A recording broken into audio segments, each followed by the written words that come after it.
based on the circumstances of the case, $750,000 cash bond is something that is exceptional and I think violative of the statute with regard to oppressiveness.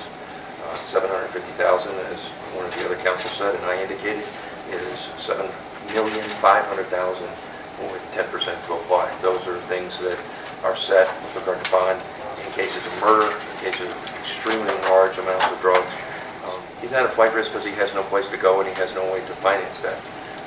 He has no money.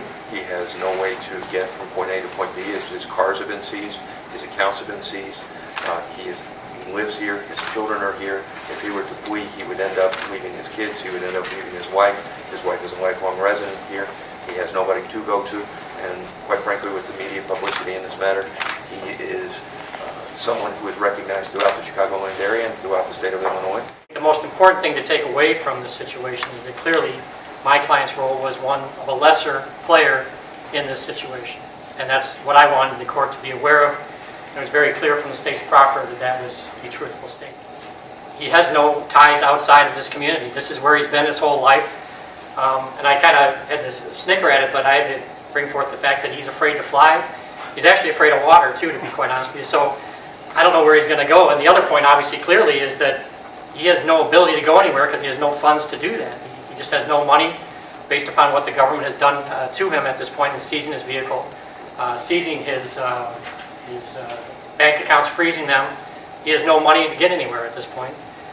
His family's all here. His family is very supportive of him. They're concerned for him. And to be quite honest, his biggest concern in this whole thing is the effect that it's having on his family.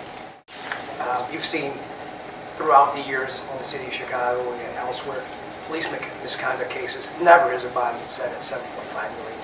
That's a terrorism, domestic terrorism, murder, rape type situation. So I did give the judge a lot of credit in bringing it up. He's got 5 children, his mother's in the area, brothers, sisters, nieces, nephews. And once again, he's 47 years old. He's the oldest, but I believe that, there's a lot to lose.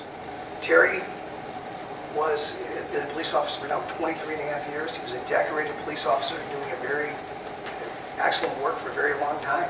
So I'm shocked by the allegations. I really have to admit. I've known him for a long time. And I am really surprised by this, and I'm waiting to see if they're true.